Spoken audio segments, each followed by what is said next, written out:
안녕하세요. 여러분께 진실만을 전달드리는 대기업의 황대근입니다. 체코 원전 지속되는 논란의 이야기가 존재합니다.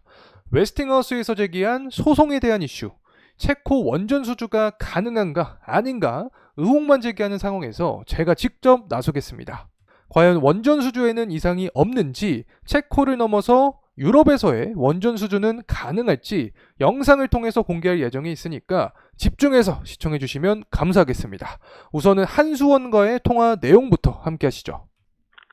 감사합니다. 홍보실 정찬차입니다. 네, 안녕하세요. 혹시 한수원 홍보팀 맞나요? 예, 맞습니다. 네네, 다름이 아니라 자, 이런 식으로 제가 이 한수원의 체코 사업부 홍보팀 담당자와 통화를 마친 상황입니다. 의혹에 대한 여러 가지 질문 사항을 드렸는데 해당 답변은 이렇게 돌아왔습니다.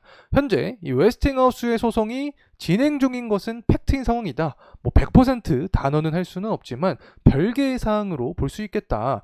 이 체코 원전의 최종 계약에는 크게 영향을 주진 않을 것으로 판단이 되고 있기 때문에 일각에서 제기가 되고 있는 이 로열티에 대한 부분도 현재까지는 말할 수는 없는 상황이다라는 말씀을 해주셨습니다.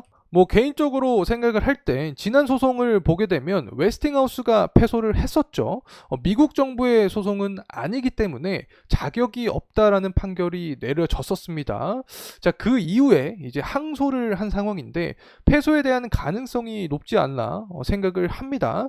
웨스팅하우스가 미국 정부로 신분이 바뀌어야 어떤 승소에 대한 가능성이 좀 제기가 될 텐데 신분이 바뀔 가능성은 그렇게 크진 않다고 보고 있기 때문에 1심 패소의 원인이 그대로 유지가 될 가능성이 있다는 점 말씀드리고 싶습니다.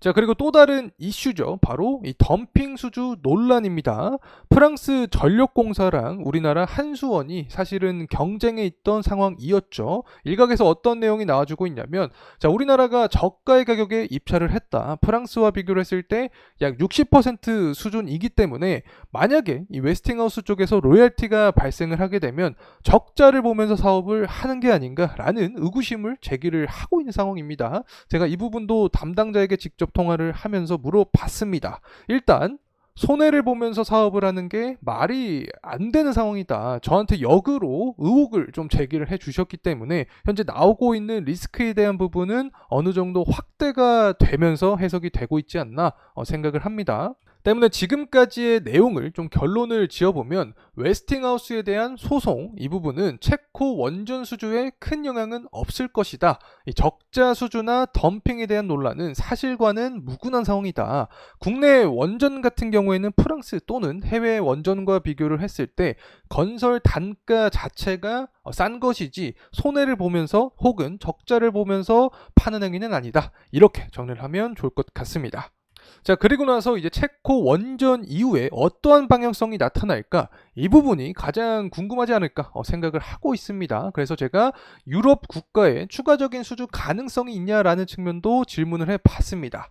일단 가격 경쟁력 때문에 이번 승리를 할 수 있었냐라는 질문에는 가격도 가격이었지만 이 체코 정부의 브리핑을 보게 되었을 때 거의 모든 영역에서 한국이 우위에 있었다. 이 전반적인 영역에서 프랑스를 앞섰다라는 말씀을 해주셨습니다. 때문에 가격 경쟁력과 기술력을 통해서 추가적인 수출의 문이 열리지 않을까 이렇게 유추를 해볼 수 있다라고 생각을 하고 있는데 이 체코 수주 3월에 성공 시에 유럽에서 이 방향성에 대한 부분은 이렇습니다. 자, 이번 계약이 유럽에서 최초가 현재 맞는 상황이냐? 기자재나 일부 설비 같은 부분은 루마니아에서 이미 진행을 했고 원자력 발전소 자체를 짓는 것은 UAE 이어서 두 번째다. 다시 말하면 유럽에서는 최초다. 굉장히 의의가 큰 부분이라는 점 다시 한번 강조를 드리고 싶습니다. 아마 이 부분이 여러분이 가장 관심 있어 하실 부분이라고 생각을 합니다. 이 유럽 국가에서의 추가 수주 가능성이 존재하냐. 정말 이번에 3월 달에 최종 계약이 된다라고 하면은 폴란드나 영국 쪽 가능성도 있냐라고 물어봤더니 한수원 측에서는 굉장히 좀 긍정적인 영향력이 있을 것이다 라는 말씀을 해주셨기 때문에 유럽 쪽 수출도 우리가 기대해 볼 수 있지 않나 생각합니다. 그리고 나서 이제 우선 협상 대상자에 대한 내용입니다. 일단 계약은 3월이 돼야지 확정이 난다라고 말씀을 해 드릴 수 있겠고, 원래 보통을 보게 되면 두 군데에서 세 군데 가량의 업체를 선정을 합니다. 그 중에서도 이 한 개의 업체만 우선 협상 대상자로 선정을 하는데, 체코는 현재 우선 협상 대상자 한 곳을 이 한국으로 설정을 했기 때문에 수주 가능성이 크다라고 볼 수 있겠죠. 다시 말하면 통상적으로 두 군데, 세 군데 중에서 한 곳을 채택을 하는 건데, 이 경우의 수 자체가 한국으로만 좁혀져 있는 상태이기 때문에 한국의 계약 가능성이 높다라고 판단을 하면 좋을 것 같습니다.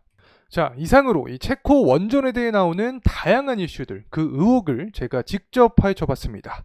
이제 막 유럽의 문을 두드리는 상황입니다. 다양한 이슈가 존재할 수밖에 없을 텐데 제가 직접 파헤치는 모습 보여드리겠습니다. 감사합니다.